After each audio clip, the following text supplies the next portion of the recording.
גם אתם ותהנו מהרצאה שלי לא פחות. אציג לכם היום שני כלים לניהול מידע ביבליוגרפיה, רפרוקס וזוטרו. אספר על יתרונות וחסרונות שלהם, והבחירה שלי היא מבוססת על העדפות של חוקרים וסטודנטים של הטכניון.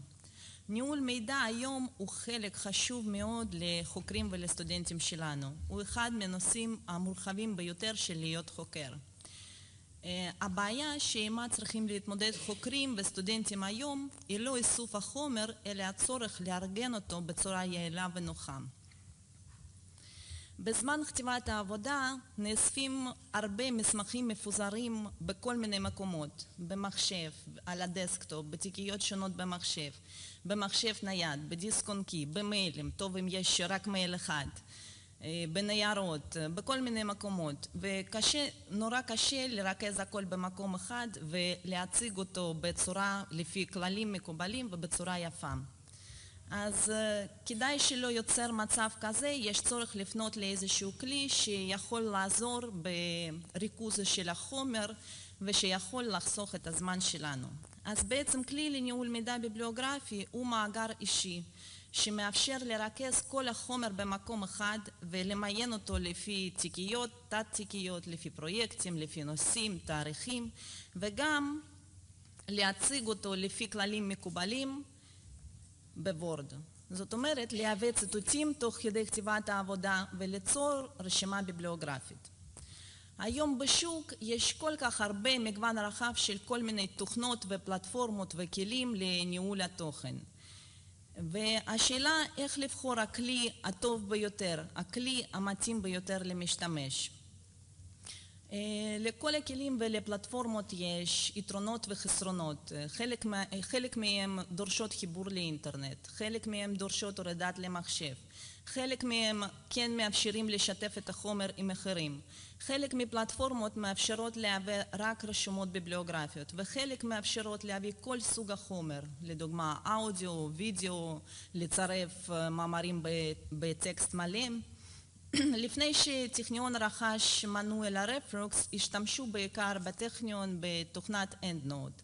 אחרי שתוכנת רפרוקס נבדקה על ידי ספרנים, החליטו לקיים הדרכות ולפרסם את התוכנה לחוקרים ולסטודנטים שלנו. אבל בזמן האחרון גילינו שיש עוד כלי שבו משתמשים חוקרים שלנו, זוטרו, וממליצים לסטודנטים שלהם גם על הכלי הזה. וסטודנטים מגיעים אלינו לספרייה עם שאלה איך. אז עלינו להסביר לכם איך להשתמש בכלי הזה ולתת להם הדרכה. הכלי הזה הוא זוטרו, והיום אני אדבר על יתרונות וחסרונות, כמו שאמרתי, של זוטרו ורפרוקס. אני לא הולכת היום להכריע בין שני התוכנות, בין שני הכלים האלו. בסופו של דבר, הכל תלוי במשתמש, בצרכים מיוחדים שלו ובדרישות שלו. אז מה הם קריטריונים עיקריים לבחירת הכלי? קודם כל, שיקולים עיקריים הם נגישות, עלות, אפשרות ליצירת חשבון או צורך הרשמה, צורך הורדת הכלי למחשב, נפח אחסון ותמיכה טכנית. גם שיטות להביא מידע ממקורות מידע שונים, בעיקר ממקורות מידע של הטכניון. שיטות לניהול ביבליוגרפיה, מה זאת אומרת? אפשרויות לארגון החומר. גם אפשרות ליצירת רשימה ביבליוגרפית בוורד או באופן אופיס. אספקט חברתי, יכולת לשתף חומר עם אחרים וליצור פרופיל אישי. אז שיקולים עיקריים, כמו שאמרנו, האספקט הכי חשוב הוא נגישות.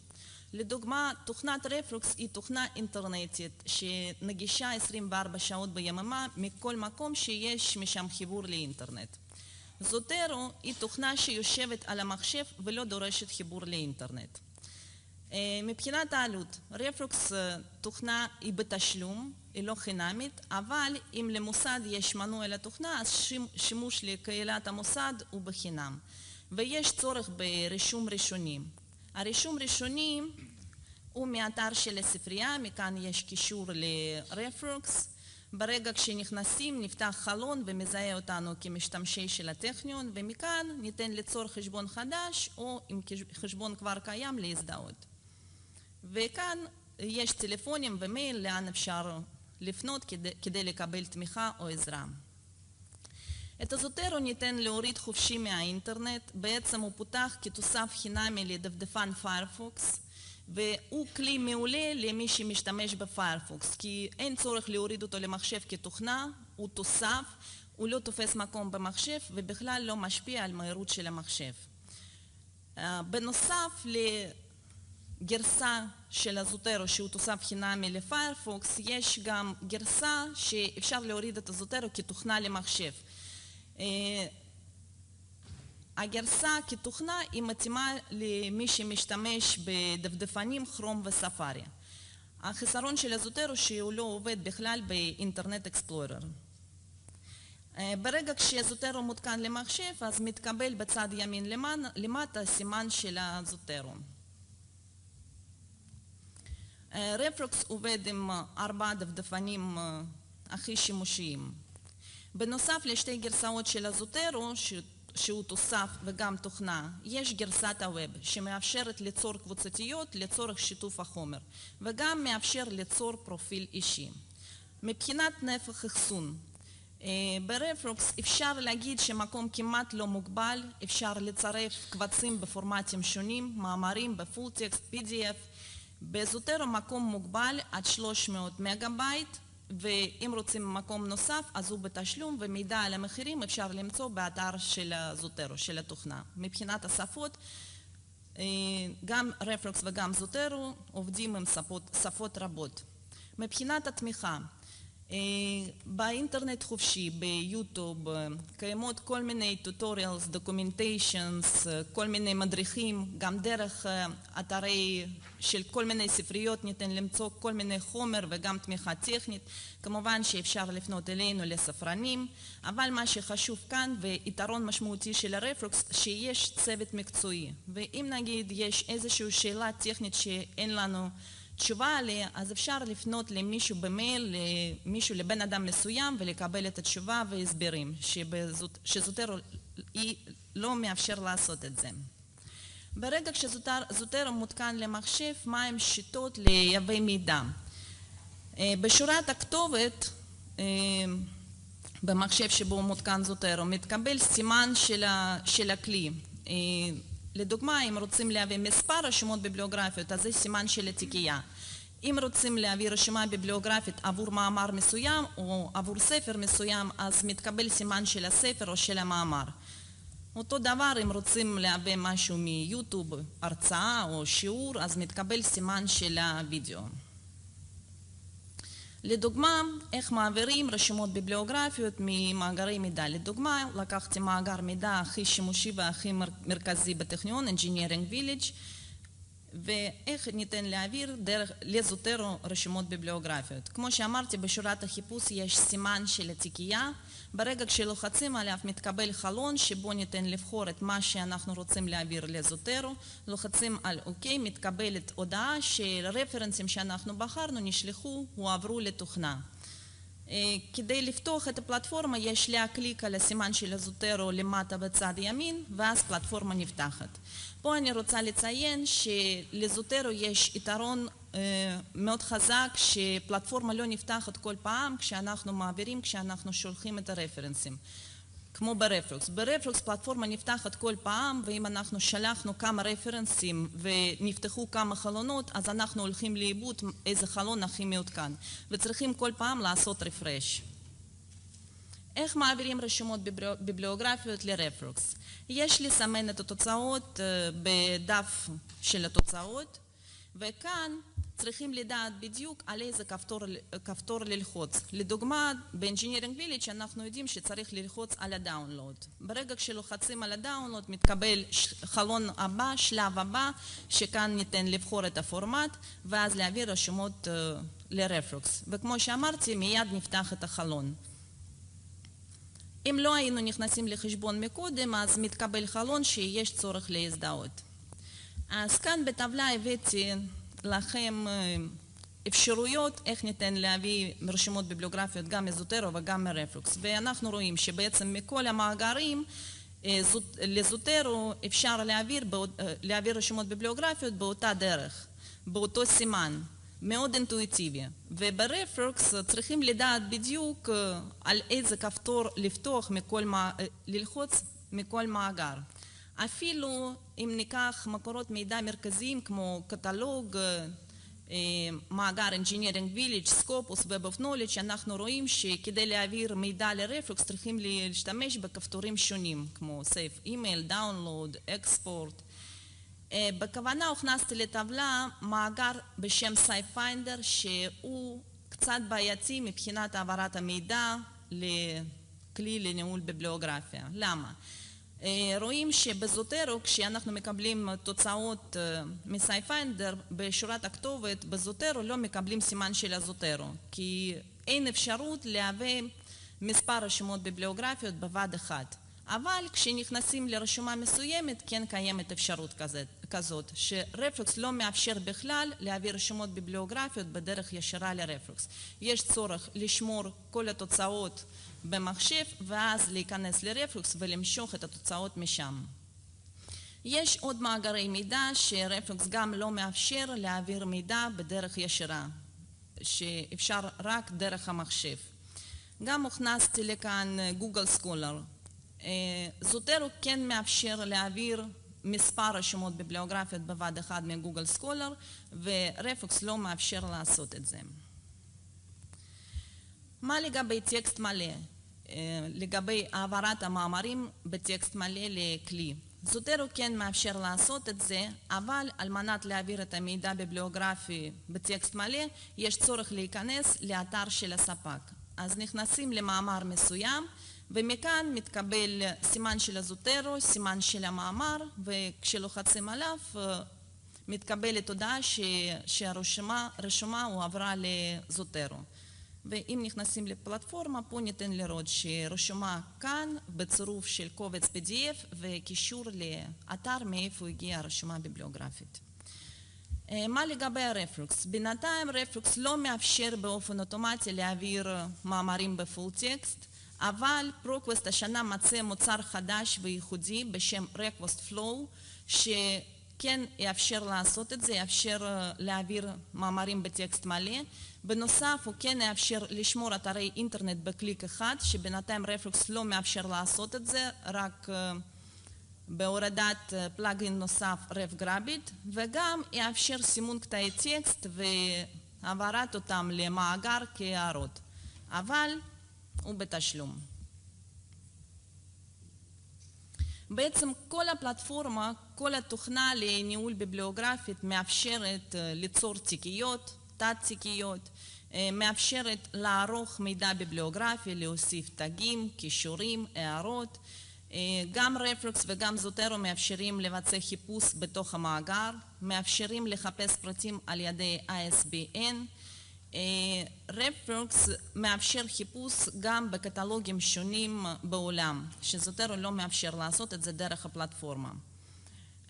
לגבי הוספת אתרי אינטרנט לכלי בקליק אחד, זוטרו כן מאפשר לעשות את זה, ויש שתי דרכים.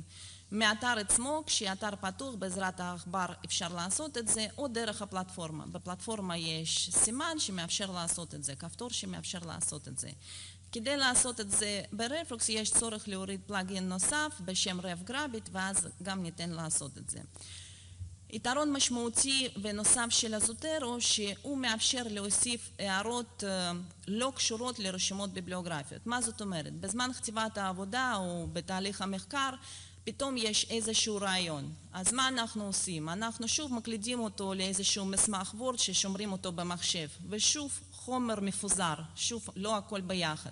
וזוטרו מאפשר להוסיף הערה כזו בשימוש של סימנים של הוורד, להכניס את ההערה ישירות לכלי, שהכל יהיה שמור במקום אחד. שיטות לניהול ביבליוגרפיה. כאן הבאתי לכם צילומים של שתי הפלטפורמות. בזוטרו אנחנו רואים מיד את כל המידע. בעצם מה שאנחנו רואים בעמודה שמאלית רשימת התיקיות, בעמודה האמצעית רשומות ביבליוגרפיות, ובצד ימיני רואים את כל המידע על רשומה ביבליוגרפית מסוימת. ברפלקס אנחנו רואים בחלון רשימות ביבליוגרפיות, וגם ניתן לראות מאיזה תיקייה. את ה-view, את הסטנדרט אפשר לשנות. כמו שאמרתי, שתי פלטפורמות כן מאפשרות ליצור תיקיות, מתיקיות תת-תיקיות ולמיין את החומר לפי קריטריונים שונים. כן מאפשרות לערוך מידע ביבליוגרפי, שבזוטרו אפשר לעשות את זה בחלון, בפלטפורמה פתוחה, שרואים את כל החומר. כדי לעשות את זה ברפלוקס יש צורך להיכנס לחלון ספציפי, שכאן ניתן גם לצרף קבצים ב-PDF.